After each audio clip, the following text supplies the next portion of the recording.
బాగుంది బ్రదర్స్. ఈసారి ట్రోఫీ తీసుకురావాలని మనసులో గట్టిగా పెట్టుకోండి. ఈసారి ఇండియాకు ఛాంపియన్స్ ట్రోఫీ తీసుకురావాల్సిందే. రోహిత్ అన్న, ఓపెనర్గా పిచ్ మీదకు వెళ్ళే బాధ్యత నా మీద కూడా ఉంది కదా. కానీ ఆ 2 బంతుల తర్వాత మళ్ళీ నా టీవీలో మీ మ్యాచ్ చూడాలనిపిస్తుంది. యశస్వి బ్రదర్, పిచ్ మీద ఎక్కువసేపు ఉండడం అంటే మా కాలానికి ఎలా ఉండేవారమో తెలుసా? బ్యాటింగ్ అంటే వాట్, కానీ మీ దగ్గర ఇది ఇన్స్టాగ్రామ్ రీల్స్ లాగా కనిపిస్తుంది.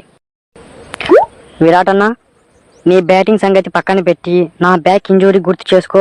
నన్ను ప్లేయింగ్ 11లో ఎందుకు ఉంచారో ఇప్పటికీ అర్థం కాదు. ఎలాగైనా బ్యాటింగ్ చేసి అందరి నోట్లు ముయించాల్సిందే ఈసారి పక్కాగా. సరే శ్రేయస్, అందరి నోట్లు ముయిస్తావేమో చూడాలి. కానీ నా పేరు స్లో బ్యాట్స్మెన్స్గా మిగిలిపోతుంది. కానీ వికెట్ వెనక నేను చేసే అద్భుతాలు ఎవరు గుర్తించట్లేదు ఏందోబ్బా. ఏంది కేలు, నువ్వు వికెట్ కీపింగ్ గొప్పగా చేస్తావు, కానీ నా గేమ్ స్టైల్ లేకుండా అభిమానులు టీవీ చూడగలరా? నన్ను చూడడానికి